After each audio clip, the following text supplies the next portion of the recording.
Hi, this is Adnan Chhatriwalla presenting a case from a new part of the mitral learning curve. So the case history is that this is an 80-year-old female with severe mitral regurgitation, a history of cardiac arrest after a motor vehicle accident. She's short of breath, walking short distances, consistent with NYHA Class 3 heart failure.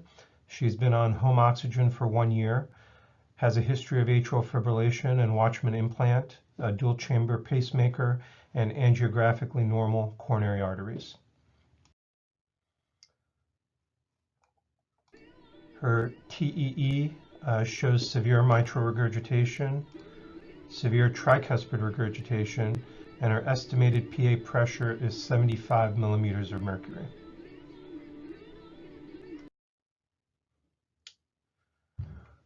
She was seen in our multidisciplinary valve clinic and evaluated. Her STS prom for mitral valve replacement was 4.4%.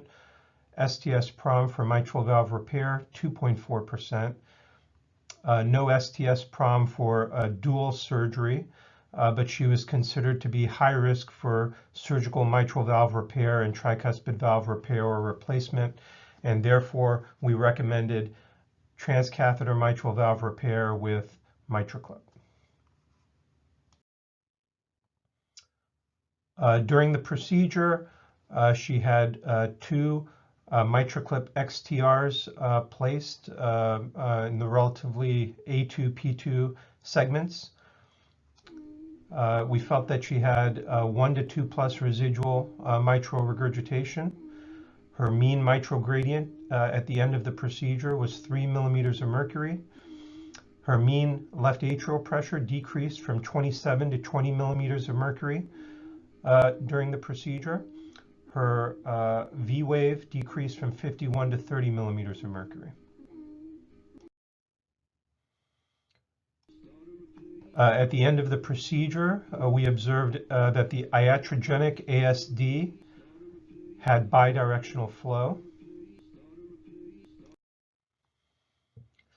And when we looked at the learning curve for Mitraclip using TVT data, we saw that in terms of patient characteristics, there wasn't a great deal of difference in case selection among operators in their early experience or in their later experience of greater than 50 cases.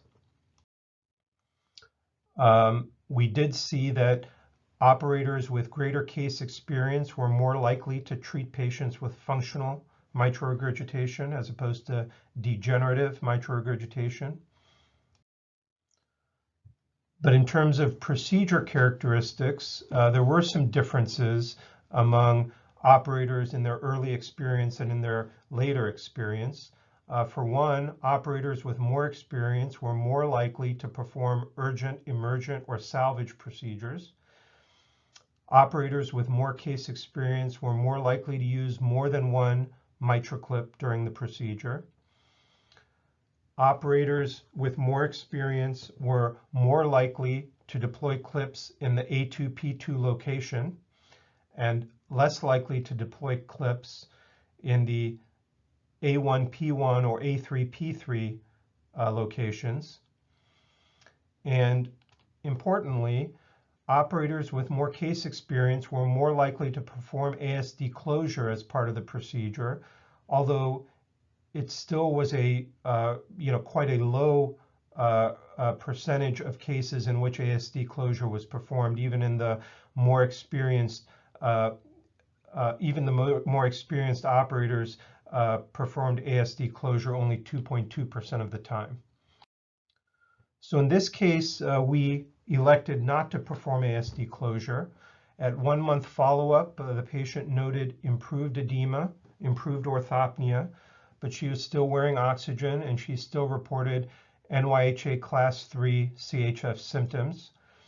Her transthoracic echo at 1 month demonstrated moderate residual mitral regurgitation, and she still had bidirectional flow across the iatrogenic ASD with predominantly left to right flow. Our recommendation at that time was for consideration of transcatheter tricuspid repair when a trial was available for her. At 6-month follow-up, however, the patient reported worsening shortness of breath, hypoxia, and cyanosis. We felt that this was likely related to right to left flow across her iatrogenic ASD, and our recommendation was for ASD closure. We performed a TEE, which demonstrated the ASD with bidirectional flow again, but now 3+ mitral regurgitation, mostly originating posterior to the two Mitraclips that were placed.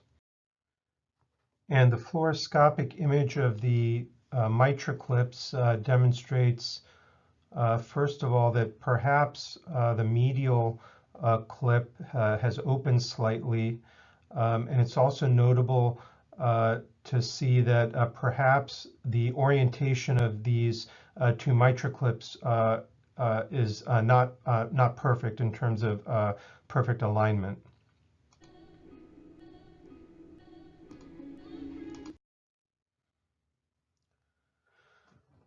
So we decided, first of all, to place a vascular plug between the two Mitraclips to reduce the residual mitral regurgitation, and we selected a 4x4 millimeter ADO2 device, and you can see from the sizing chart that this device has 10 millimeter discs and a waist diameter of 4 millimeters.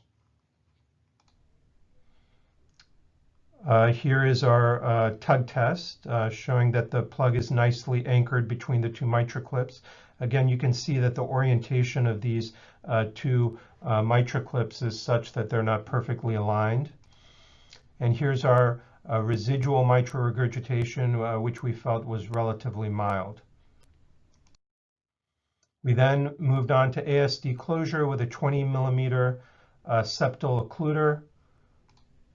No residual flow across the ASD, and at 1 month follow-up, the patient's hypoxia and cyanosis had resolved, her edema was stable, and she still reported NYHA class 3 shortness of breath. So our learning points are, number 1, that not all iatrogenic ASDs will spontaneously close. Sedation and ventilation may alter the flow dynamics of intracardiac shunts. It seemed that she had more right to left shunting awake than she did asleep.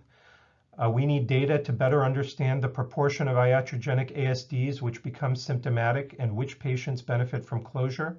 And when placing Mitraclips adjacent to each other, orientation is critical to avoid pinwheeling and residual mitral regurgitation between clips. Vascular plugs can be used to treat residual mitral regurgitation between clips. However, the durability of such procedures is unknown. Thank you.